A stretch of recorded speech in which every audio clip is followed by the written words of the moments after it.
श्री गणेशाय नमः। मित्रों, जैसा कि आप लोगों को पता है कि हमारे इस कार्यक्रम में आप और आपका भविष्य में आप लोगों का मैं पुनः स्वागत करता हूं और इसमें ज्योतिष के जैसे अंक ज्योतिष, हस्तरेखा, जन्म कुंडली के बारे में बात करते हैं। आज हम आप लोगों को हस्तरेखा के विषय में बात करेंगे। हस्तरेखा में चूँकि सबसे मुख्य रेखा है उसको हम बोलते हैं विवाह की रेखा, क्योंकि आदमी अपने एक जीवन के बाद जब उसका जीवन साथी मिलता है वहीं से ही उसके जीवन का हकीकत प्रारंभ होता है। वैसे तो बहुत लोग सन्यासी होते हैं, कुछ भी होते हैं, वो अलग अलग विषय है, लेकिन जब तक जीवन में उसको सही सुख अगर प्राप्त करता है व्यक्ति, तो वो है उसके जीवन साथी के द्वारा जब दोनों का संबंध बनता है तभी जीवन सुखमय व्यतीत होता है। अब हम आपको बताना चाहते हैं कि विवाह रेखा कहाँ होती है, कैसी होती है और इसकी उम्र क्या होती है। विवाह रेखा देखिए, आपके छोटे उंगली में आप ये देख लीजिए कि यहाँ पर छोटे उंगली में हृदय रेखा के ऊपर एक छोटी सी रेखा होती है, उसको हम विवाह रेखा कहते हैं। ये आप आसानी से नंगी आंखों से भी देख सकते हैं, लेकिन मैग्नीफाइंग ग्लास के बिना आप उसमें सूक्ष्म निरीक्षण नहीं कर पाएंगे। कारण क्या है कि ये रेखा जितनी छोटी होती है उतना ही इसका स्टार्टिंग और अंत बहुत दुविधापूर्ण होता है। वो आपको बहुत बारीकी से सोचना और समझना चाहिए, क्योंकि यहाँ से और यहाँ तक की रेखा के बीच की उम्र को 50 साल मानी गई है। शादी की जो रेखा है उसको 50 साल वैज्ञानिकों ने, हस्तरेखाविदों ने और ऋषि मुनियों ने तय किया है।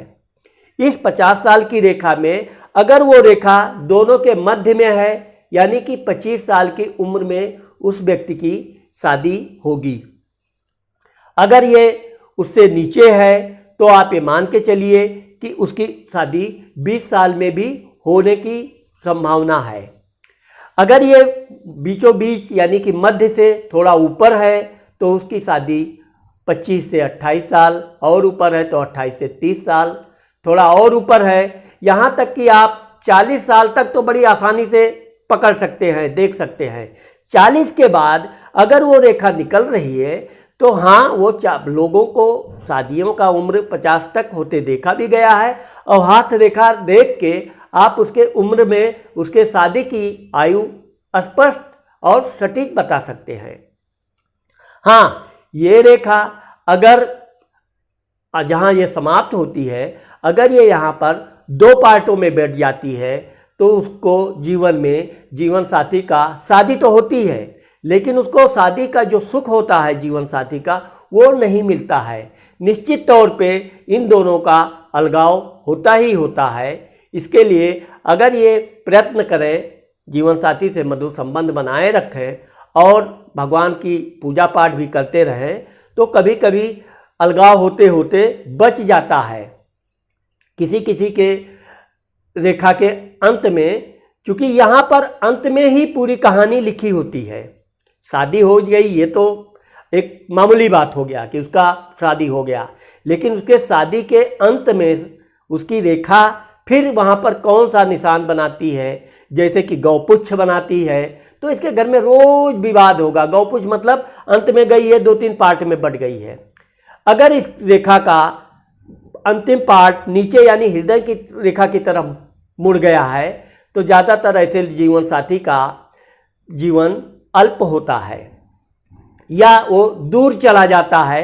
किसी किसी की शादी रेखा इतनी लंबी हो जाती है कि वो आगे जा कर के और इतना बड़ा हो जाता है कि उसको शादी का सुख प्राप्त ही नहीं होता है।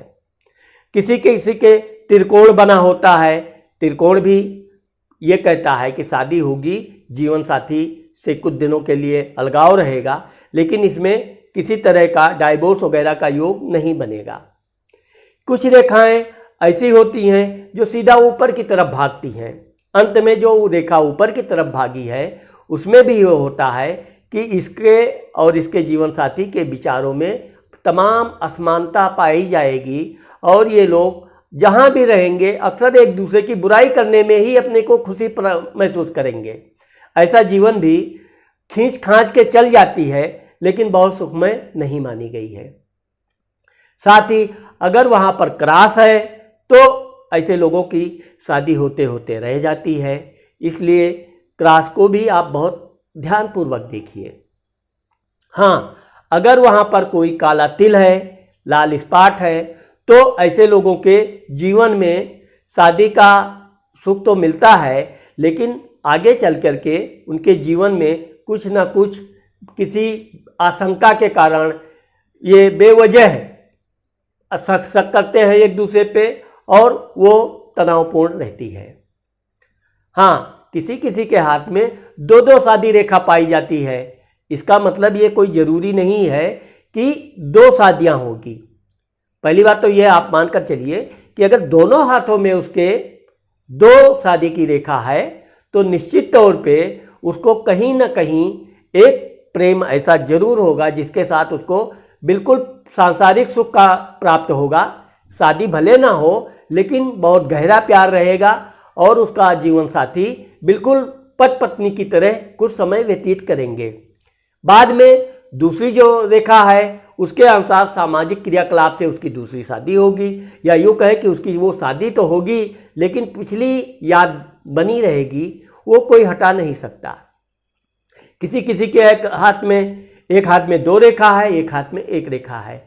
तो इसका मतलब ये होता है कि कभी कभी शादी के लिए बातचीत होती है, काफ़ी कुछ बिल्कुल तय तमाम हो जाता है, अचानक किसी कारणवश वो शादी टूट जाती है।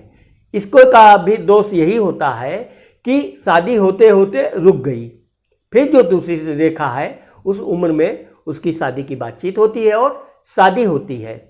हाँ, जीवन शादी विवाह रेखा जितनी अस्पष्ट हो, बहुत ना लंबी हो और ना ही बहुत छोटी हो, और वहाँ पर किसी भी प्रकार के दोष ना हो, ऐसी रेखा बहुत सुंदर सुखमय जीवन व्यतीत करने के लिए उत्तम मानी गई है। मुझे आशा है कि आप इस रेखा के बारे में बहुत सूक्ष्म अध्ययन करके फिर ही आप कोई फलादेश अपने विषय में या अपने मित्रों के विषय में करेंगे तो आपको बिल्कुल सटीक फलादेश साबित होगा। नमस्कार।